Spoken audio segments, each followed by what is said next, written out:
क्या बिहार एनडीए में सब कुछ ठीक है? बड़ा सवाल है। क्या नीतीश कुमार और बिहार के जो बीजेपी के नेता हैं उनमें खटपट है? लेकिन नीतीश कुमार पीएम मोदी के पैरों पर गिर रहे हैं, उनके पांव पकड़ रहे हैं, एक नहीं, दो नहीं, 3 बार।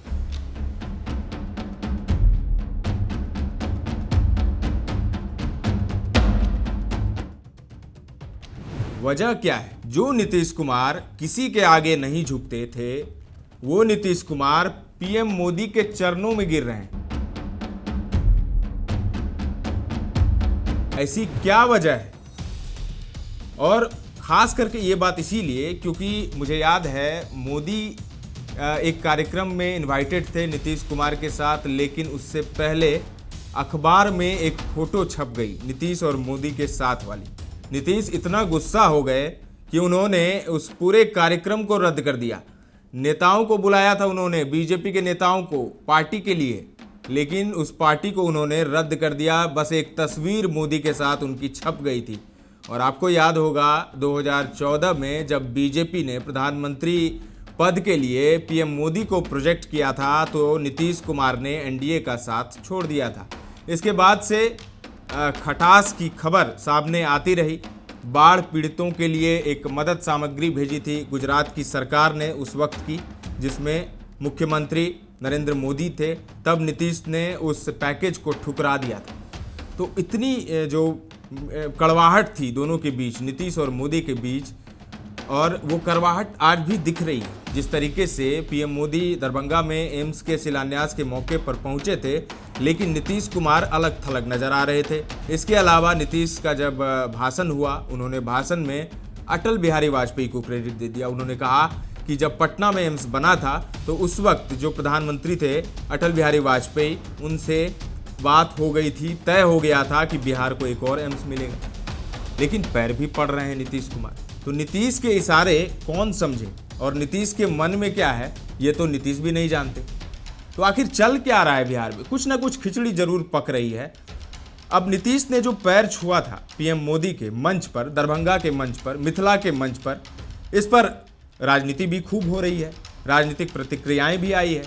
तेजस्वी यादव ने कहा हम क्या करें भाई, नीतीश हमारे चाचा पीएम मोदी के पैरों पर गिर रहे हैं, हम क्या करें? पीएम पैर पकड़ रहे प्रधानमंत्री का देखिए, अब इस पे क्या हम बार बार टिप्पणी करना। सुप्रीम कोर्ट ने आजकल तो हर किसी का भी पकड़ लेते हैं, अधिकारी का पकड़ते ही हैं, तो प्रधानमंत्री का पकड़ लिया तो कौन सी बड़ी बात है। बीजेपी की तरफ से भी प्रतिक्रिया आई है। बीजेपी ने खुद की पीठ थपथपाई है। उन्होंने कहा कि नीतीश कुमार ने तो आदर दिया है पीएम मोदी को, एक सम्मान दिखाया है, किसी को क्यों मिर्ची लग रही है? सुनिए, नीरज कुमार बबलू हैं बीजेपी से। कुमार ने भी काफी आभार व्यक्त किया आपके भाषण के दौरान, और भाषण समाप्त होते ही वो प्रधानमंत्री की तरफ तेजी से दौड़ कर गए और उनका दोनों हाथ से पैर। देखिए, ये नीतीश कुमार जी का बड़प्पन है। ये नीतीश कुमार जी का बड़प्पन है कि माननीय प्रधानमंत्री जिस तरह से इतना बड़ा सौगात दे के गए, तो पूरे बिहार के जनता की तरफ से उन्होंने पैर छू के अभिवादन करके अभिवादन किया उनका। ये हमारा संस्कार है, ये एनडीए का संस्कार है।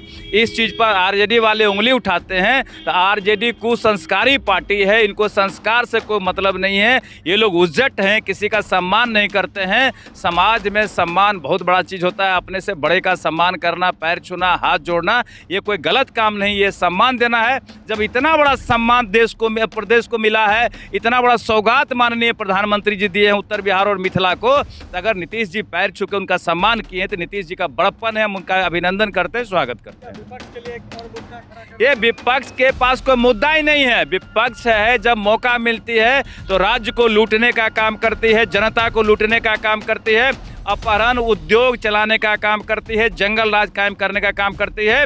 इसलिए अब कभी उनको बिहार के लोग मौका नहीं देंगे और बिहार में पुनः एनडीए की सरकार बनेगी। ये लोग अफवाह फैलाने वाले पार्टी है। जब चुनाव आता है तो कहता आरक्षण खत्म हो जाएगा, ये कानून बदल जाएगा, तरह तरह का चीज़ कहते रहते हैं, लेकिन जब सरकार बनती तो इनका बोलती बंद हो जाता है। वही हाल है, पुनः नया अफवाह फैलाएंगे और अफवाह में लोग यहाँ के नहीं आएंगे। पुनः एनडीए की सरकार यहाँ बनेगी, ये गारंटी। सुन लिया आपने। अब जरा हम लोग डिकोड करने की कोशिश करते हैं कि आखिर नीतीश कुमार पैरों पर क्यों गिर रहे हैं मोदी।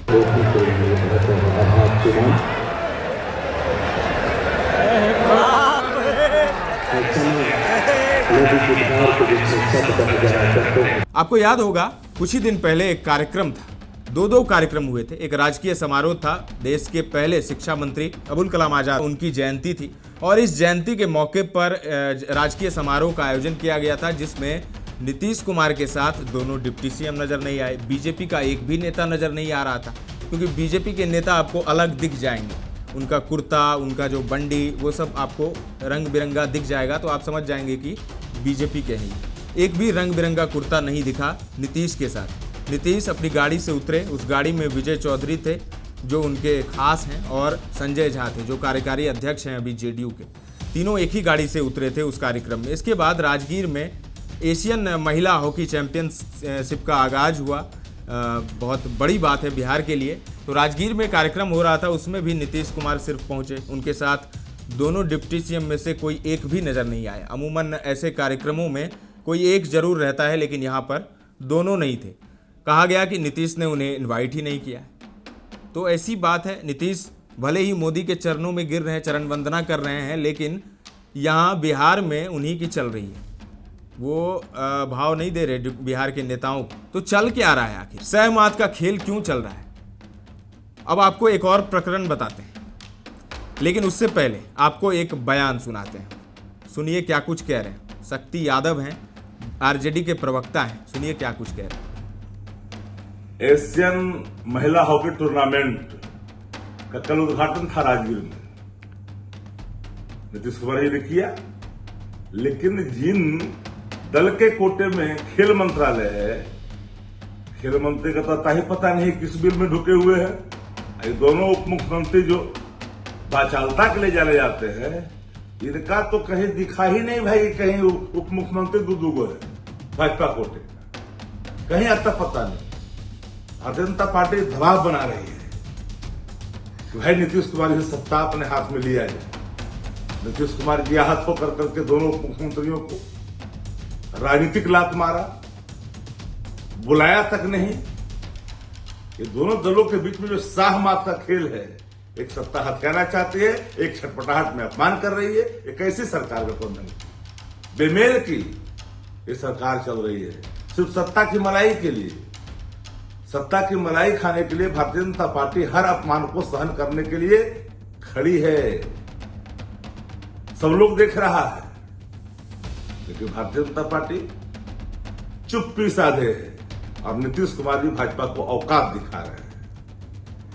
एक मिडल लॉ, नौकरी पाओ, खेल मंत्रालय गठन, तेजस्वी जी के संकल्पों के अनुरूप बिहार के मुख्यमंत्री नीतीश कुमार जी को करना पड़ा।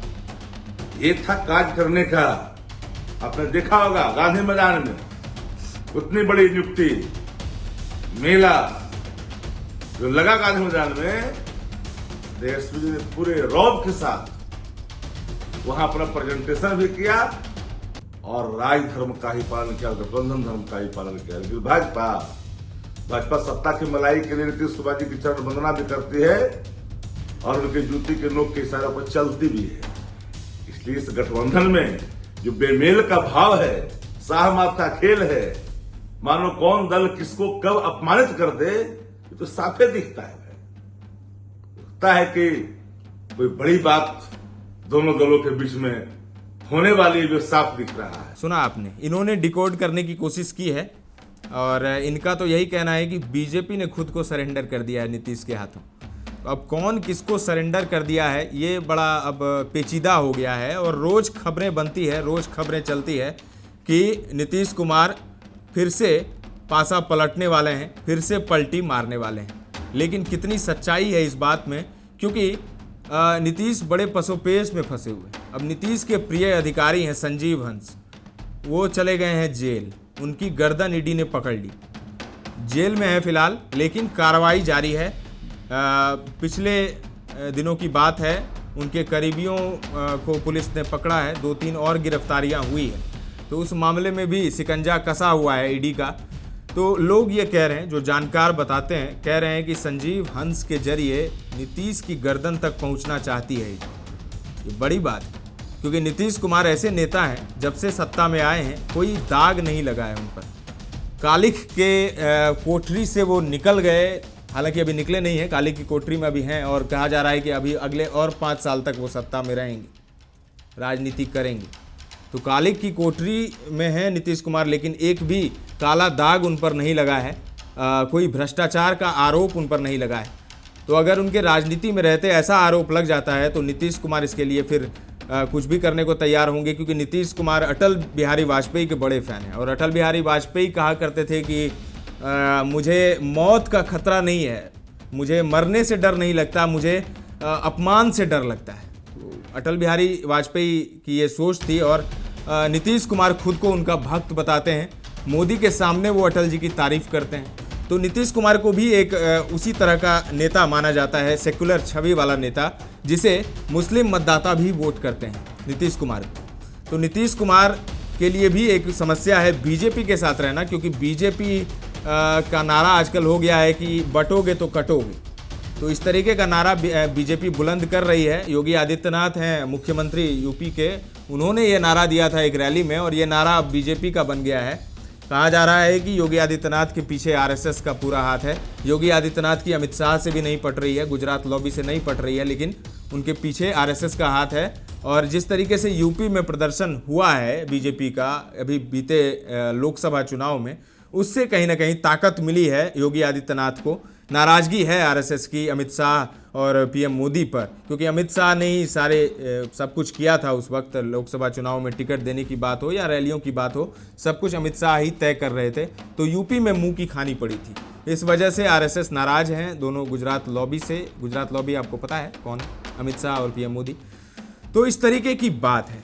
अब कितनी सच्चाई है, नीतीश खटपट और नीतीश और बीजेपी के नेताओं में खटपट बहुत दिनों से है। देखिए, नीतीश कुमार जब मुख्यमंत्री बन रहे थे तब भी जो चेहरा उतरा हुआ था सम्राट चौधरी और विजय सिन्हा का, उसकी भी एक बड़ी वजह थी। सम्राट चौधरी और विजय सिन्हा जब सत्ता में नहीं थे, जब विपक्ष में थे, तो उन्होंने नीतीश की इतनी बुराइयां की थी, यहाँ तक कह दिया था कि नीतीश को जब तक मुख्यमंत्री की कुर्सी से नहीं हटा देते तब तक अपनी पगड़ी नहीं खोलेंगे।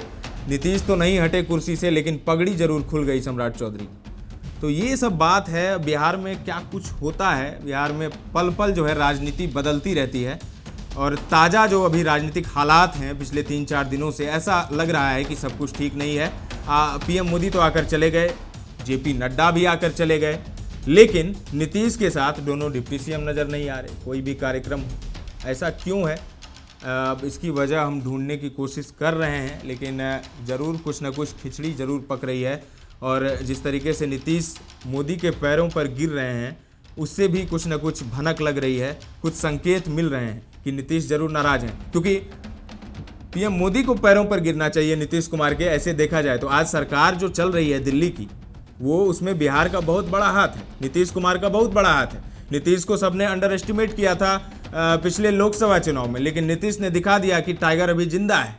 तो टाइगर जब अभी जिंदा है और बीजेपी ने भी मान लिया है कि नीतीश के बिना बिहार में जीतना बड़ा मुश्किल है। देखिए, नीतीश कोई भी नेता होता है तो वो नेता बड़ा कब बनता है, उसका रसूख कितना बड़ा है, उसके वोट बैंक से पता चलता है। तो नीतीश का जो वोट बैंक है वो बड़ा तगड़ा है। एक तो महिलाएं उनकी फ़ैन है, महिलाएं उनकी कोर वोटर मानी जाती हैं। इसके अलावा जो पिछड़ी जातियों के वोटर्स हैं, कुर्मी कुशवाहा, ये तो एक मुश्त नीतीश को वोट करते हैं। कुर्मी कुशवाहा तो उनका एक मुश्त वोट बैंक है। इसके अलावा जो पिछड़ा है, अति पिछड़ा है, तमाम जो है वो नीतीश का झंडा लिए चलते हैं। इसके अलावा महिलाएं, तो एक हिस्सेदारी है, एक बड़ी हिस्सेदारी है नीतीश की बिहार की सियासत में। और वोट बैंक की जहाँ तक बात है तो नीतीश का एक बड़ा धड़ा है। तो इसी चलते बीजेपी भी झुकी हुई है, लेकिन नीतीश जी मंच पर पीएम मोदी के सामने झुक जाते हैं। एक बार नहीं, 2 बार नहीं, 3 बार। अब इसके पीछे की क्या वजह है, क्या गहरा राज है? लोग तो कहते हैं कि एक डायरी मिली थी एमएलसी राधाचरण सेठ के घर से और एक डायरी मिली है संजीव हंस के घर से। दोनों ही लाल डायरी की बात कही जा रही है। तो ये लाल डायरी जो है ये अमित शाह की अलमारी में भी रखा हुआ है, और जब ज़रूरत पड़ता है तो उस डायरी का पन्ना खुलने लगता है और फिर गिरफ्तारियां शुरू हो जाती है, ईडी की कार्रवाई बिहार में शुरू हो जाती है। तो क्या सचमुच अमित शाह ने नीतीश की गर्दन पकड़ रखी है? और शायद यही वजह है कि नीतीश बार बार चरण वंदना करते हैं मोदी की। क्या वजह है? हम लोग कोशिश करेंगे जानने की। आपको क्या लगता है? आप भी हमें ज़रूर बताएं कमेंट करके। फिलहाल के लिए इतना ही। ताज़ा तरीन खबरों का सिलसिला लगातार जारी है, देखते रहें दर्श न्यूज।